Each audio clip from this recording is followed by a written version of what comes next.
Bienvenidos a nuestro espacio académico. Mi nombre es Lorna Raudales. Soy estudiante de la Universidad Pedagógica Nacional Francisco Morazán y curso la clase de fonética y fonología.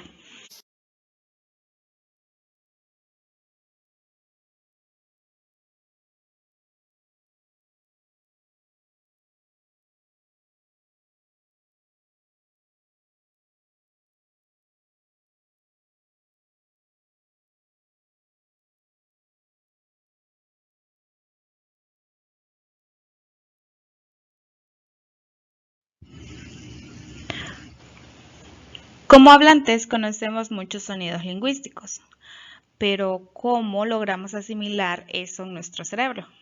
Es aquí cuando entra el estudio de la fonética perceptiva, que estudia la percepción de las ondas sonoras, cómo éstas llegan a los órganos auditivos y se transforman allí en impulsos eléctricos. Estos son transmitidos al cerebro y producen la interpretación fonética. Estos procesos los asimilamos con sonidos que conocemos.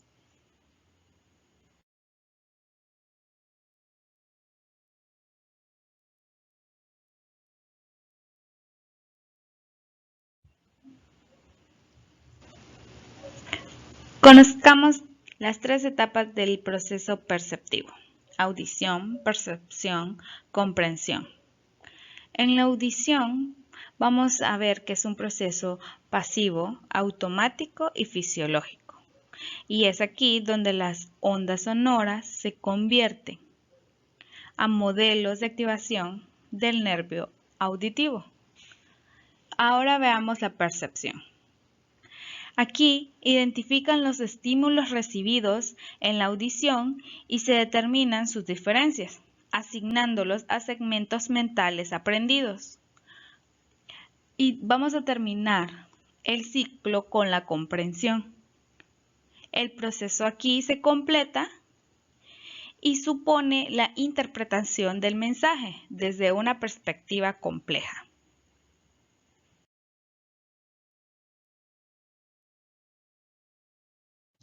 En el oído están presentes los sentidos de la audición y el equilibrio. Se distinguen anatómicamente en tres regiones: oído externo, medio e interno. El primero con encontrarse con las ondas sonoras es el pabellón auricular o auditivo. El encargado de transportar estas ondas al oído medio es el canal auditivo, donde se va a encontrar con el tímpano. El tímpano separa el oído externo del oído medio. Y aquí vamos a encontrar tres pequeños huesecillos: el martillo, el yunque y el estribo, que van conectados a la cóclea. Y vamos a ver también las trompas de Eustaquio, que estas conectan a las fosas nasales y su función principal es liberar la presión del oído para que el tímpano pueda vibrar adecuadamente. En el oído interno vamos a encontrar tres cavidades: la cavidad vestibular, los conductos semicirculares, y aquí vamos a encontrar el sentido del equilibrio, y también la cóclea. En el oído están presentes los sentidos de la audición y el equilibrio. Se distinguen anatómicamente en tres regiones: oído externo, medio e interno. El primero con encontrarse con las ondas sonoras es el pabellón auricular o auditivo. El encargado de transportar estas ondas al oído medio es el canal auditivo, donde se va a encontrar con el tímpano. El tímpano separa el oído externo del oído medio. Y aquí vamos a encontrar tres pequeños huesecillos: el martillo, el yunque y el estribo, que van conectados a la cóclea. Y vamos a ver también las trompas de Eustaquio, que estas conectan a las fosas nasales y su función principal es liberar la presión del oído para que el tímpano pueda vibrar adecuadamente. En el oído interno vamos a encontrar tres cavidades: la cavidad vestibular, los conductos semicirculares, y aquí vamos a encontrar el sentido del equilibrio, y también la cóclea.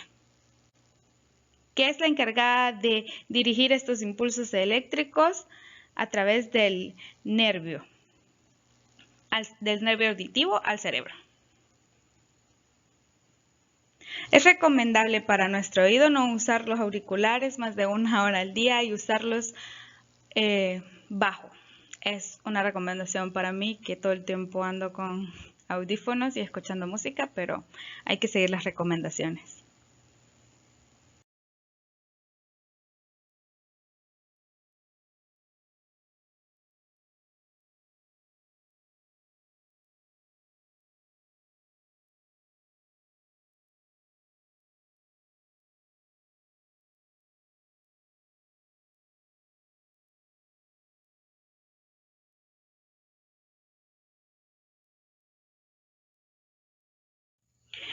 Al final voy a dejar el link de los videos porque estos tienen un audio original, solamente estoy usando el video en sí para saber cómo funciona el oído.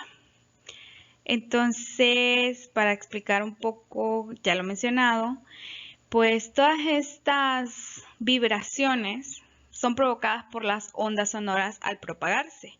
Como están todas propagadas, el encargado de recogerlas es el pabellón auricular, el cual usa el conducto auditivo externo para transportar todas estas ondas que se recogieron a la membrana timpánica, o sea, el tímpano, que se puede, en la realidad es así como se va a mostrar ahí.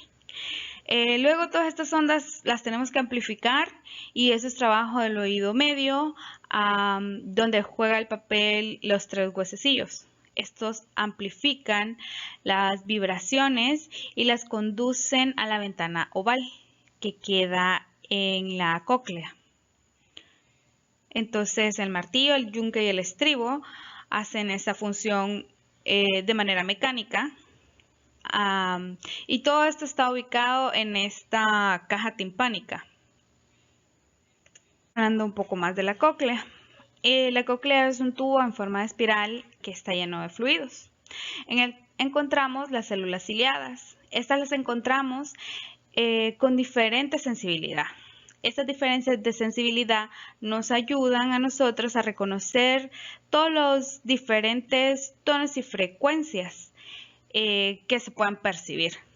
También, como podemos ver esta escala, si nos detenemos, todas las células ciliadas que están en la base, esos tonos morados y azules, son encargadas de las altas frecuencias. También las que están en el ápex, que son las de los colores amarillentos, son las responsables de las bajas frecuencias que nosotros escuchamos. Entonces, sigamos viendo el proceso. Cuando el fluido de la cóclea se empieza a mover, también lo hacen las células ciliadas. Entonces, estas finas estructuras producen diferentes grados de tensión. Estos diferentes grados de tensión son los que producen las señales eléctricas, y también, como son diferentes grados de tensión, son diferentes grados de magnitud en la señal. Entonces, todo eso se mueve a través del nervio auditivo y los conducen hasta el cerebro. Entonces, nuestro cerebro tiene la capacidad de reconocer e interpretar estas señales eléctricas en forma de música, en forma de sonidos y también en forma de habla. Todo esto pasa demasiado rápido y nuestro cerebro es capaz de interpretar señales. Todo esto está pasando tan rápido, pero aún así se puede captar de manera continua.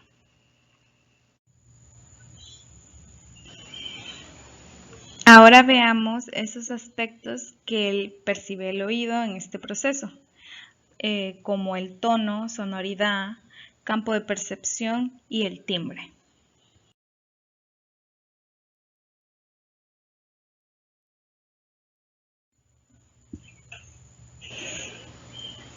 Cuando procedemos a interpretar los sonidos que percibimos, encontramos 2 aspectos. uno puramente físico, el cual podemos medir objetivamente en sus componentes, y aspectos psicológicos, que dan las sensaciones auditivas y son subjetivos.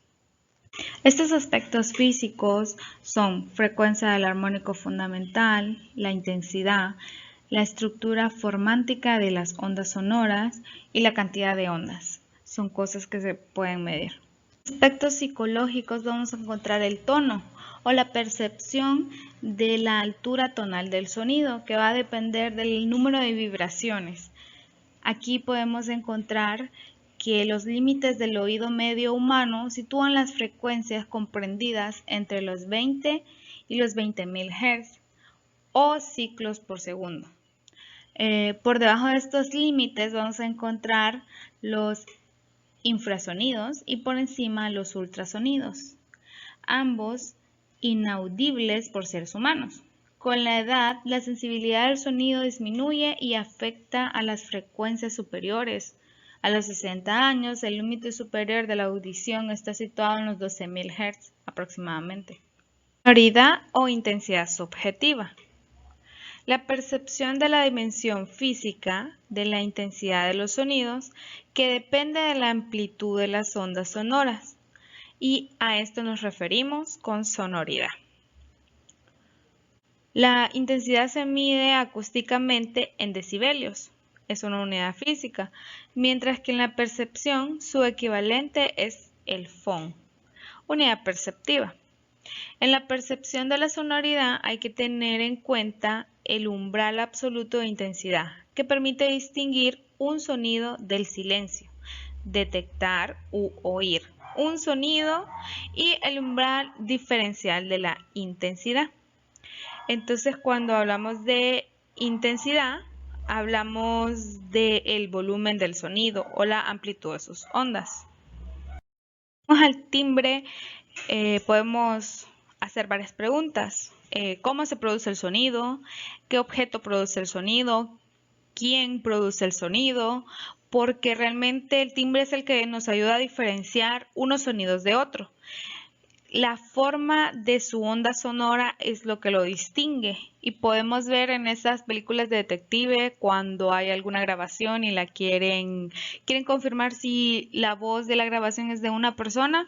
A eso nos referimos con timbre.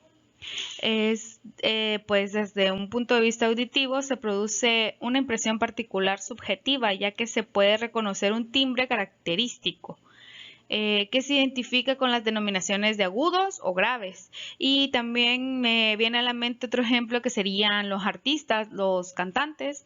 Pues uno cuando escucha una canción de una voz particular, me parece Rudy La Scala, por ejemplo, que tiene un timbre de voz particular, entonces todo el mundo lo reconoce.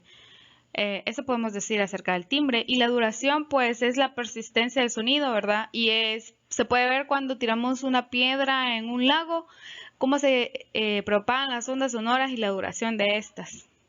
Campo de percepción. El campo de audición o percepción de un oído normal, esto es la percepción de la onda sonora, se encuentra entre dos límites, el umbral de la audición y el umbral del dolor.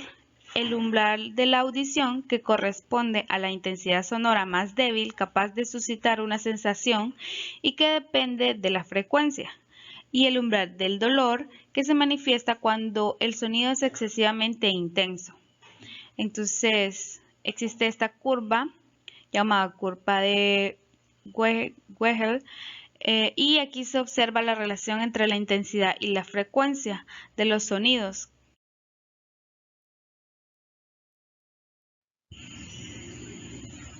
Con esto me despido, y como siempre agradeciendo de sus buenos comentarios y de su atención al video.